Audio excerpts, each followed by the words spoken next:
leitura da palavra, né, meus irmãos? Zacarias 14 e verso 12. Eu creio que nós já estamos entrando no ar. Vou pedir mais uma vez que os irmãos dêem uma salva de palmas para Jesus, para glorificar a Deus.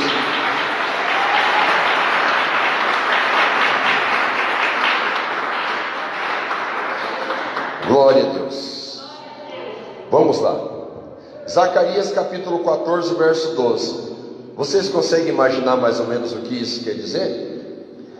O profeta Zacarias, eu tenho para mim que quando Deus falou com ele esta revelação, ele não imaginava o que pudesse acontecer. Ele não imaginava o que estava para acontecer. Quando Deus revelou para ele, olha a revelação que Deus dá para o profeta Zacarias. No momento que ele profetizava, Deus falou com ele que uma praga seria enviada contra os inimigos de Israel, contra os que se levantassem contra o povo de Deus. E qual foi a profecia? Deus avisou dizendo que a carne seria consumida estando a pessoa de pé. Você consegue imaginar a pessoa estando de pé normal e a carne apodrecer? A carne apodrecer, a pessoa estando de pé. E o que mais? E lhes apodrecerão os olhos na órbita. A pessoa com o olho normal, de repente o olho apodrecer dentro da órbita. E o que mais? E lhes apodrecerá a língua na sua boca. Já imaginou? Alguém aqui já imagina mais ou menos o que isso possa significar? Vocês conseguem imaginar, né? Deixa eu falar para vocês as iniciais. As iniciais. Eu acredito plenamente que é isso. As iniciais da nossa compreensão. Meus irmãos, depois da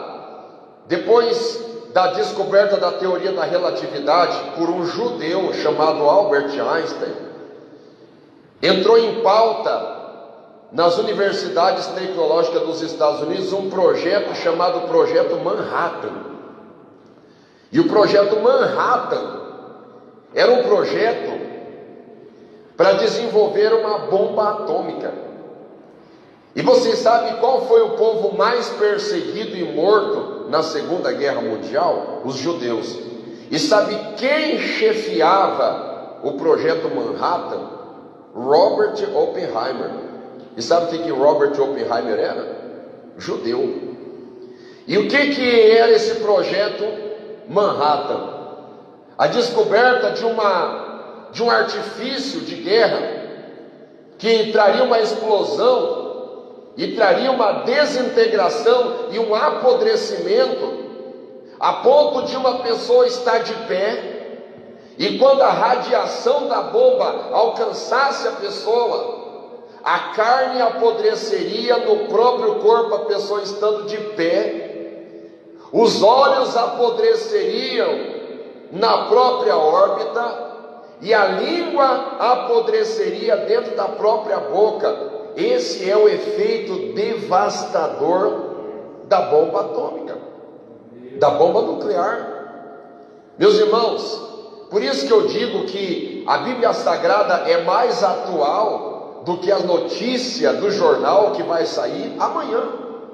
A Bíblia Sagrada é extraordinária, e eu tenho certeza que o profeta Zacarias, ele nem imaginava que era isso que estava sendo referido, que Deus estava mostrando. Mas isso é mais uma demonstração que nós estamos no tempo do fim e que nós somos a geração do arrebatamento da igreja. Nós temos que estar preparados, meus irmãos. Deixa eu trazer para vocês aqui mais uma referência. A Bíblia Sagrada nos mostra, lá em Gênesis capítulo 11, quando foi construída a Torre de Babel, a finalidade dos homens, dizem que quem chefiava esta operação era Nimrod. A finalidade deles era construir uma torre, um edifício que chegasse no céu. Ora, o céu, na minha opinião, o céu absoluto é um lugar espiritual. Mas quando nós falamos de céu geograficamente, a ideia deles era chegar até na estratosfera, até onde existem essas nuvens, e eles estavam construindo, eles estavam, através de amontoar tijolo por tijolo, chegando nos lugares altos, mas Deus impediu esse intento. Mas vocês sabiam que existe hoje um prédio enorme, se eu não me engano o nome dele é Burj Khalifa, um prédio enorme, que esse prédio, ele já atravessa a estratosfera, né? Ele já passa daquela altura das nuvens. É um prédio enorme, enorme, e está em construção um prédio em Balneário Camboriú, com mais de 100 andares, né? Quem já ouviu falar nesse prédio, lá em Balneário Camboriú? É um projeto gigantesco, é um projeto gigantesco, é o maior da América Latina. Se eu não me engano, quem está idealizando esse projeto é a FG Empreendimentos, uma empresa que já fabrica prédio de alto padrão. E olha só, meus irmãos, desde Gênesis, desde o início de tudo, nós já vemos o homem querendo construir estruturas para desafiar Deus. Quem nunca ouviu falar daquela Apolo, se eu não sei se é Apolo 11 ou Apolo 13, olha o nome da espaçonave, Challenger. Você sabe o que significa em inglês a palavra Challenger? Challenger significa desafiador. Só que ela explodiu. Quem ouviu falar que ela explodiu? Ela explodiu, ela não conseguiu o objetivo, ela não conseguiu. O homem tenta, o homem luta, o homem se esforça, o homem peleja para tentar de todas as formas desafiar a Deus. E meus amados, a Bíblia Sagrada, ela se cumpre numa precisão assustadora. A Bíblia Sagrada nos fala até do carro, da fabricação do automóvel. Vocês acreditam um negócio desse? Abra sua Bíblia comigo lá em Naum. Abra sua Bíblia comigo no livro do profeta Naum. Vamos ler profeta Naum, capítulo 2, verso 4. Meus irmãos, eu sei que muitos podem interpretar que é malabarismo a interpretação que nós vamos trazer aqui, mas meus amados, por favor, tem que ser muito cego espiritual para não perceber que Jesus está voltando. Tem que ser muito cego espiritual para não entender que nós estamos no tempo do fim. Naum, capítulo 2 e verso 4. Naum, capítulo 2 e verso 4. Diz assim: os carros se enfurecerão nas praças, chocar-se-ão pelas ruas. O seu parecer é como o de tochas, correrão como relâmpagos. Talvez alguns dizem assim: não, o significado literal são as batalhas de Nínive, né? Muitos dizem: não, isso aí é só uma situação para a época de Naum. Mas meus amados, se nós formos ler as profecias de Sofonias, de Miqueias, de Abacuque, nós vamos encontrar, por exemplo, a profecia de Oséias: quando Israel era menino, eu o amei, e do Egito tirei o meu filho. Alguém poderia interpretar que era só quando aconteceu do povo estar no Egito, e Israel foi tirado do Egito para Canaã, que é a terra prometida. Mas não era. São Mateus utilizou esta passagem para dizer quando Jesus estava lá no Egito, e Jesus foi chamado para voltar para a sua terra depois que o Herodes tinha morrido. Ou seja, é um trecho da Bíblia de dupla referência ou de tripla referência. E aqui estamos falando claramente dos carros de hoje em dia. Os carros se enfurecerão nas praças. Na verdade não é o carro, né? É os motoristas que se enfurecem, né? E se chocar-se-ão pelas ruas. Onde já se ouviu falar dos carros bater um contra o outro? Se chocarão pelas ruas, e o seu parecer é como tocha. Eu imagino Naum naquele tempo, ele naquele tempo ele enxerga um carro. Ele enxerga um carro com uma lâmpada de neon, um carro com uma lâmpada brilhante, e ele olha e vê, parece que é uma tocha. O que é aquilo? É uma tocha. E Deus diz: não, não é uma tocha, é um carro. Fala: mas cadê o cavalo desse carro? Não, o cavalo não está na frente puxando, o cavalo está dentro do motor. Mas como é que ele vai entender isso? Meus irmãos, são os mistérios da palavra de Deus, né? Olha que extraordinário. O seu parecer é como de tochas. E meus amados, por mais rápido que seja um cavalo, a velocidade máxima de um cavalo aí não vai ultrapassar 100 km por hora por muito tempo.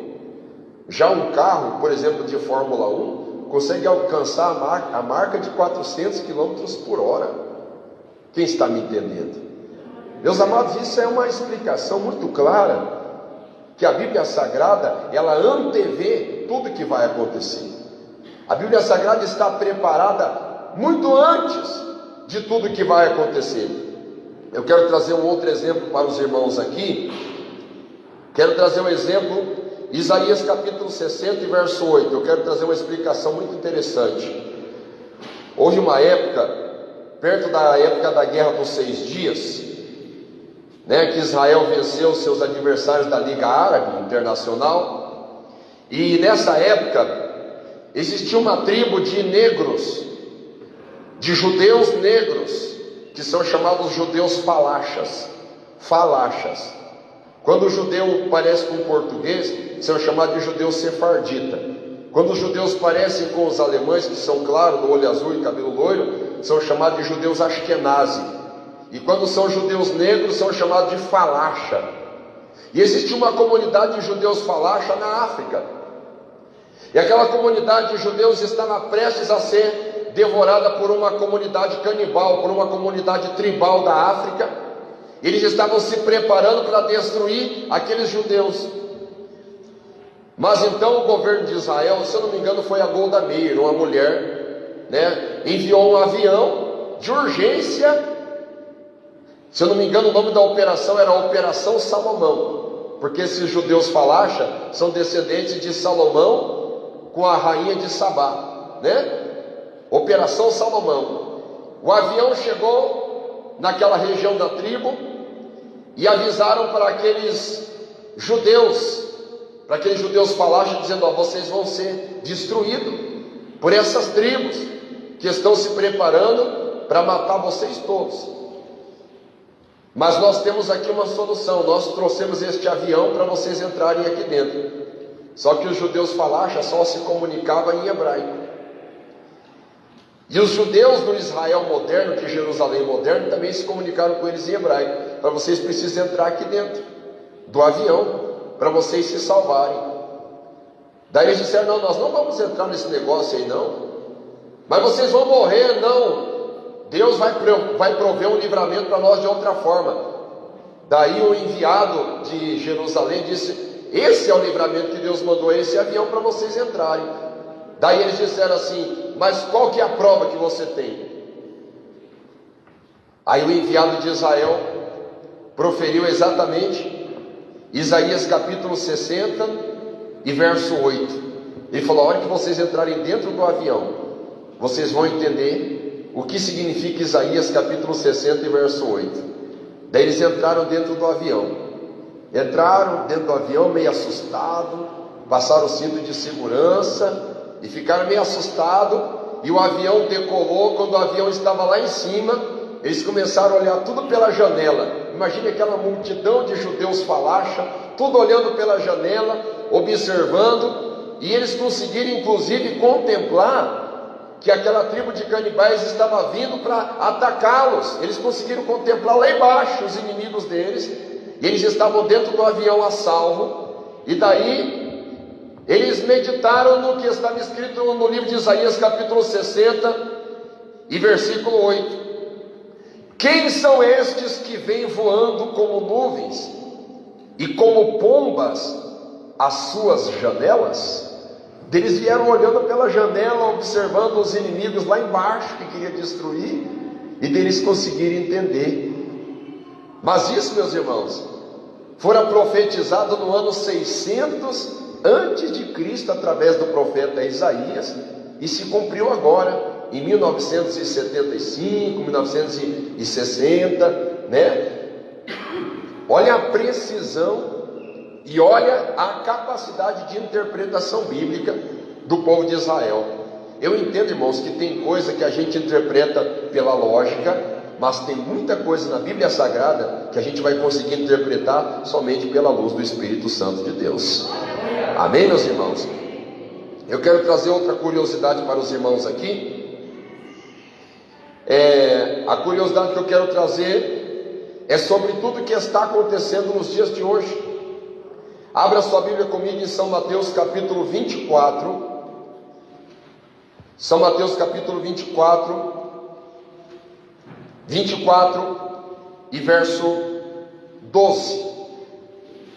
São Mateus 24 e verso 12. Vamos entender o que está acontecendo na igreja. Vamos entender o que está acontecendo na sociedade. E vamos entender o que vai acontecer daqui para frente. Prestem atenção. São Mateus capítulo 24 e verso 12. Diz assim: e por se multiplicar a iniquidade, o amor de muitos se esfriará.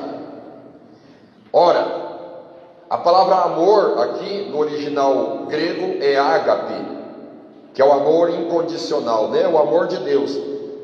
Mas quando fala de amor, estamos falando basicamente de três tipos de amor que existe no grego para expressar esse sentimento de afeto pelas pessoas. Tem o amor eros. O que é o amor eros? É o amor que um homem sente por uma mulher e uma mulher por um homem, e não essas aberrações sentimentais que estão se expressando nesses últimos dias. Mas por se multiplicar a iniquidade, esse amor tem se esfriado. Por isso que tem acontecido tanto adultério, prostituição, traição, pornografia, por causa da iniquidade que está se multiplicando na terra. O amor filial é o amor entre o irmão e o outro, entre um pai e um filho, coisa parecida, está se esfriando. Vocês acreditam? Esses tempos atrás, uma moça, se não me engano o nome dela é Susana von Richthofen, descendente de alemães, de uma família tradicional, poderosa, com muito dinheiro, ela matou o próprio pai, matou a própria mãe. Quem ficou sabendo disso? Né? Por se multiplicar a iniquidade, o amor de muitos se esfriará. Né? O amor eros, o amor filhos, mas o amor ágape também. Porque hoje as pessoas já não fazem mais nada pelo próximo, a não ser por interesse. E o amor ágape significa um amor incondicional, quando você faz as coisas sem ter interesse. Mas a Bíblia Sagrada diz: e por se multiplicar a iniquidade, o amor de muitos. Mas muitos, graças a Deus, não significa todos. Ainda tem gente que tem amor no coração aqui nesta manhã. Quem ainda tem o amor de Deus no teu coração, dá um glória a Deus bem alto aí. Amém? Meus amados irmãos, quero trazer ainda uma outra curiosidade para os irmãos. São Mateus capítulo 24, verso 29. São Mateus 24, verso 29. São Mateus 24 e 29. Diz assim: e logo depois da aflição daqueles dias, o sol escurecerá, e a lua não dará a sua luz, e as estrelas cairão do céu, e as potências dos céus serão abaladas. É estranho esses dias. Esses dias eu estava acompanhando uma matéria no YouTube. Eu nem gosto de ficar falando vídeo, né? Mas era uma matéria, eu fui acompanhar uma matéria, me chamou a atenção. Quando eu fui observar aquela matéria, tinha uma propaganda de um banco. E a propaganda daquele banco mostrava um cartão se aproximando da Terra, só que aquele cartão parecia um meteoro.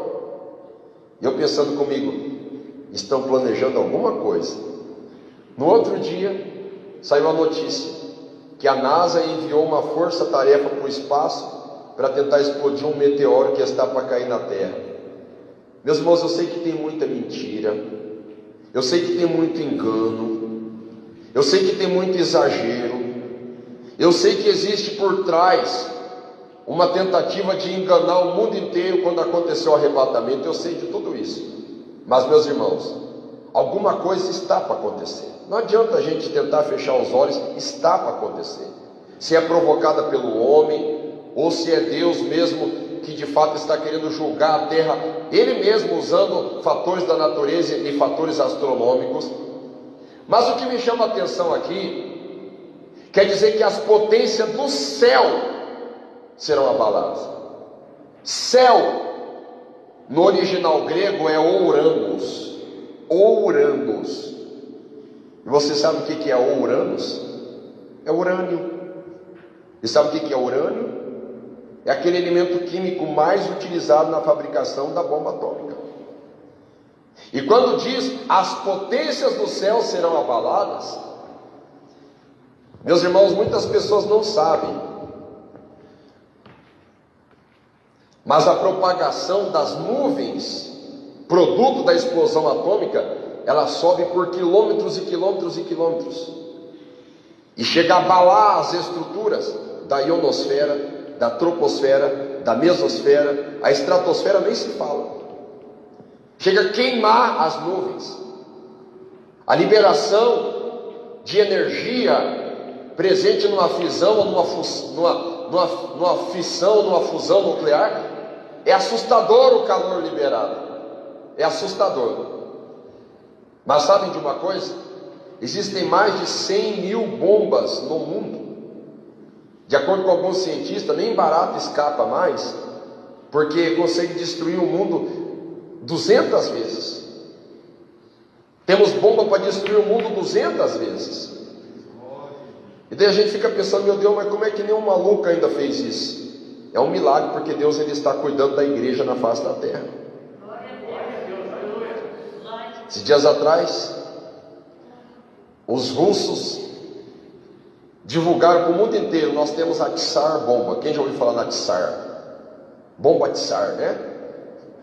Os americanos, para não ficar para trás, desenvolveram a Moab. A palavra Moab é uma palavra inglesa que significa Mother of All Bombs. Mother of All Bombs. Moab, que é muito maior do que a Tsar, né? Então eles estão brincando de ser deuses. Por isso que a Bíblia está dizendo aqui, ó, e as potências do céu serão abaladas. E o interessante é que a palavra céu é Ouranos.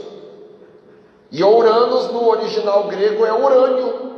E urânio é o elemento químico utilizado para a fabricação de bombas. E parece ser uma coincidência, mas por isso que eu digo que a Bíblia é mais atual que o jornal que vai sair amanhã. Quem está entendendo, levanta a sua mão. Amém, meus irmãos?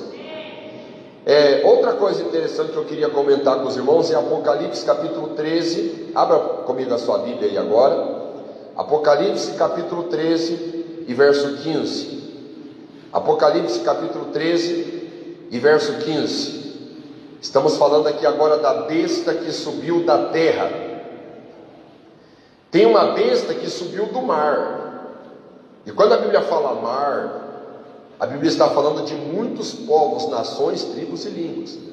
Agora, quando a Bíblia fala de uma besta que subiu da terra, quando a gente mostra, por exemplo, chaves, celular, tecnologia, sabe da onde que vem toda essa tecnologia? Da onde vem? Vem da terra, dos minérios. Então eu entendo que provavelmente essa besta que subiu da terra é um grande aparato tecnológico, provavelmente capacitado pela inteligência artificial. Inclusive o primeiro a escrever ficção científica sobre inteligência artificial, Isaac Asimov, era judeu, e o pai da robótica, da cibernética, o nome dele é Norbert Wiener, e ele é judeu também. Por mais incrível que possa parecer, por mais estranho e por mais conspiracionista que possa parecer, isso é verdade, vocês podem até pesquisar. Fala dessa besta que subiu da terra, e foi-lhe concedido, verso 15, que desse espírito à imagem da besta. Estamos falando de uma imagem, e a palavra imagem no grego é eikon, e eikon é a mesma coisa que figura. E foi dado espírito à imagem da besta, para que também a imagem da besta falasse, e fizesse que fossem mortos todos os que não adorassem a imagem da besta. Pode ser por uma programação algorítmica, pode ser por uma sequência lógica da inteligência artificial, pode ser um robô programado, ou pode ser até um tipo de inteligência autônoma, que quem domina não são nem os tecnocratas, que quem domina é o próprio diabo, coisa mais estranha do mundo. E fez a todos, pequenos e grandes, ricos e pobres, livres e servos, que lhe seja posto um sinal na mão direita e na testa. Talvez alguém diga assim: não, como é que pode isso? Pequenos e grandes. Deixa eu fazer uma pergunta, você que duvida que isso é possível. Hoje em dia, pequenos e grandes estão usando máscara ou não estão? Sim ou não? Ricos e pobres estão usando máscara ou não estão? Servos e livres estão usando máscara ou não estão? Estão. Será que já não é um projeto piloto? Será que já não é um projeto beta? Será que já não é uma versão para ir preparando o mundo inteiro para isso que está para acontecer? Que lhe seja posto um sinal na mão direita ou na testa. Esses dias atrás é interessante que eu estava chegando lá em Ponta Grossa, e tinha uma senhora pedindo esmola no semáforo, né? E aquela senhora estava pedindo esmola no semáforo, e ninguém dava, ninguém abria o carro, a janela para dar, porque era época de pandemia. E eu vi que ela levantou um papel, estava escrito assim, ó: aceito Pix. Aceito Pix. Talvez alguém diga assim: puxa vida, ela foi bem criativa, né? Mas acontece que tudo isso é uma preparação para o versículo 17. Leia comigo o verso 17. Para que ninguém possa comprar ou vender, senão aquele que tiver o sinal, ou o nome da besta, ou o número do seu nome, o número. E o Pix é uma sequência numérica. Pastor, o Pix já é a marca da besta, pastor, mas eu já tenho o Pix. Ainda não, mas é um protótipo bem aproximado. Cada dia mais nós estamos... Lembra aquela época do código de barras, que você fazia um cálculo, 7, 8, 9, começava a fazer um cálculo e chegava a 666, quando você somava o número de barras que tinha? Quem lembra? Quem já fez esse cálculo? Quem fez esse cálculo? Quem fez? Alguém aqui já fez? Já fez? Dá certo ou não? Mas isso é coisa de 30 anos. Hoje, meus irmãos, não se assustem. Até aqui, ó, no QR Code, ó, já é possível encontrar o número 666. Aqui, ó, no QR Code aqui, ó. Credo, pastor. Estou falando para vocês.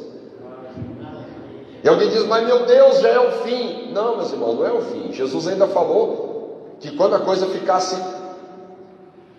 terrivelmente insustentável, ainda era dores de parto. Ainda era dores de parto. A barriga da gestante ainda está crescendo ainda. Nós não chegamos ainda a dores de parto. Não chegamos ainda não. Aqui há sabedoria. Aquele que tem entendimento calcula o número da besta, porque é número de homem, e o seu número é 666. Existia um homem. Esse homem foi denominado o homem mais maligno do mundo. O nome dele era Aleister Crowley. Ele escreveu a Lei Telema. Tanto que Raul Seixas falou dele, Beatles falaram dele, Rolling Stones falaram dele, Elvis Presley, Janis Joplin, Jimi Hendrix. Enfim, tudo que você conhece de rock falou de Aleister Crowley. Quem já ouviu falar de Aleister Crowley? Aleister Crowley. Sabe qual que era o símbolo principal dele? Uma pirâmide com olho de Horus no centro e o número 666 na testa dele. Mas isso é no século passado. Hoje em dia, meus irmãos, infelizmente, nós já temos esse controle totalitário lá na China. É um comunismo mundial que está dominando, e tem pessoa que diz: a China vai dominar, a China vai dominar. A China não vai dominar nada. Ah, é a Rússia que vai dominar. A Rússia não vai dominar nada. Ah, é os Estados Unidos não vai dominar nada. O domínio do mundo está nas mãos dos judeus. Porque acabou a plenitude dos gentios, acabou o tempo dos gentios dominar. Quem domina o mundo hoje são os judeus. A tecnologia está na mão deles, a ciência, a medicina, as descobertas, pesquisas, tudo está na mão deles. E não adianta ficar bravo com eles, nem ficar com inveja deles. Não adianta. Primeiramente, eles são um povo escolhido por Deus. Em segundo lugar, se é um povo minúsculo desse tamanho, igual a Golda Meir falou, dizendo assim: no dia que a Liga Árabe baixar as armas, haverá paz no Oriente Médio. E se Israel baixar as armas, é o fim de Israel. É um país minúsculo, não tem como Israel escapar no meio de toda a Liga Árabe. Não tem como. O fato de Israel ainda existir na face da terra já é uma demonstração que Deus existe e que existe milagre na face da terra. Então, meus amados, o mundo está caminhando para um regime totalitário. E se alguém não acredita na Bíblia, é só ler o livro Fahrenheit 451, é só ler o livro 1984 do George Orwell, é só ler o livro Admirável Mundo Novo do Aldous Huxley. Eles já vão dizer bem certinho o mundo que nós estamos vivendo. Amém, meus irmãos? Agora, para mim fechar aqui com chave de ouro, abra sua Bíblia comigo em Apocalipse 11 e 18. Apocalipse 11 e 18. 11 e 18. Eu não estou sendo incisivo em escatologia, eu estou apenas mostrando indícios para os irmãos perceberem o quanto a Bíblia é real, atual, quanto a Bíblia está na vanguarda de tudo. Apocalipse capítulo 11, verso 18. Diz assim: iraram-se as nações, e veio a tua ira, e o tempo dos mortos, para que sejam julgados, e o tempo de dar o galardão aos profetas teus servos, e aos santos, e aos que temem o teu nome. Amém, meus irmãos? E aos que temem o teu nome, a pequenos e grandes, e o tempo de destruíres os que destroem a terra. Digam comigo bem alto: e o tempo de destruir os que destroem a terra. Quando foi escrito isso? Quem que escreveu o Apocalipse, meus irmãos? João. Quando foi isso? Lá na ilha de Patmos, aproximadamente entre o ano 90 e o ano 100 depois de Cristo. Aí eu pergunto para vocês: naquele tempo era possível o homem destruir a terra? Sim ou não? Era possível? Como que ia destruir naquele tempo?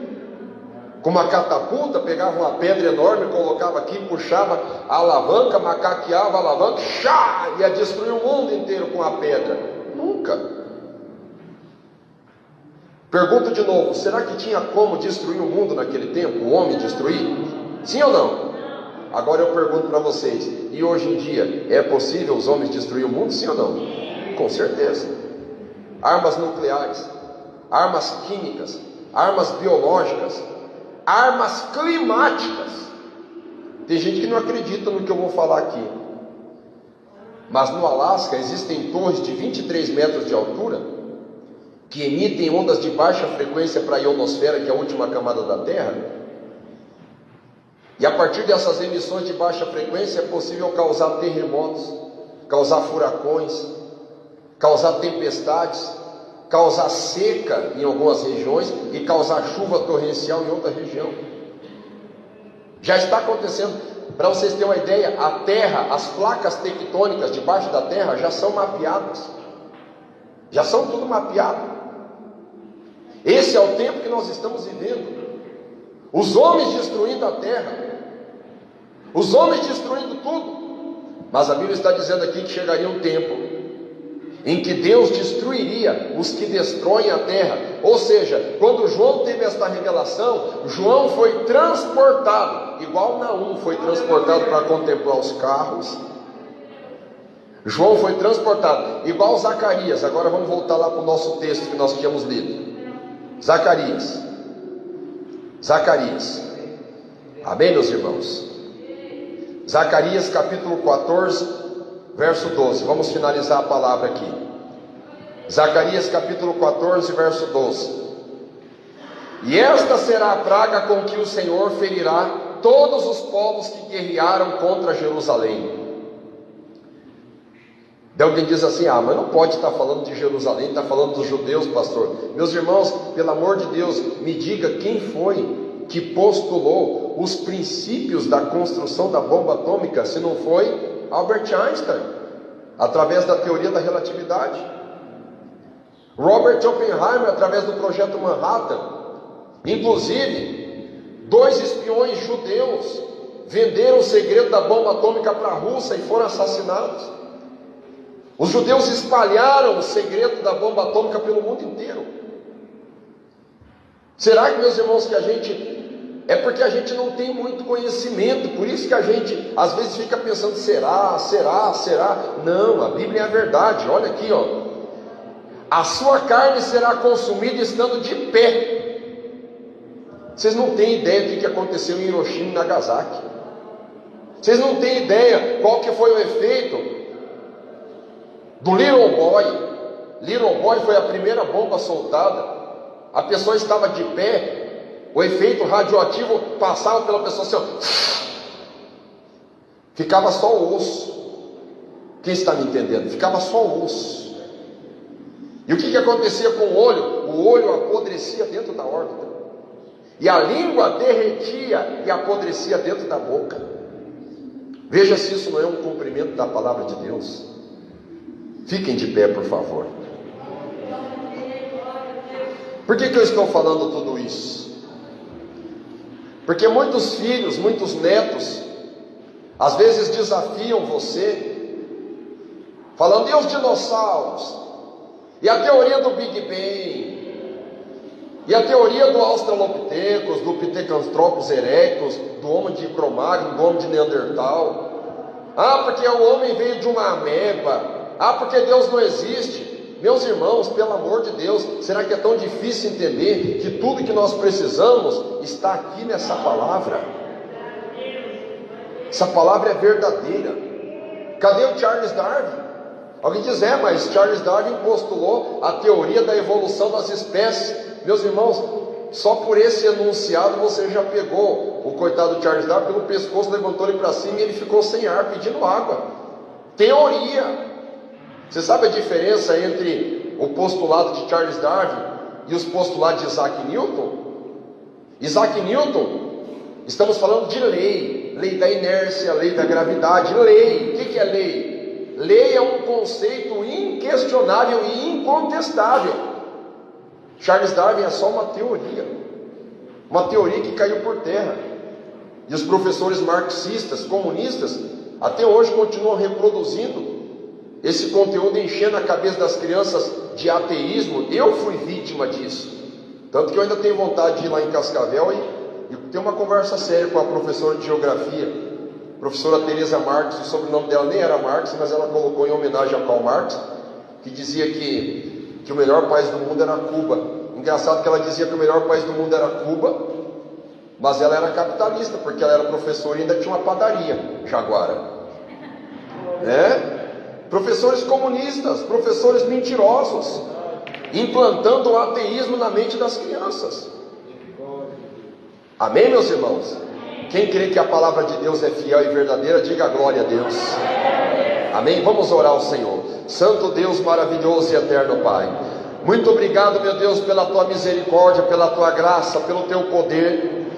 Muito obrigado, meu Deus, pela tua justiça.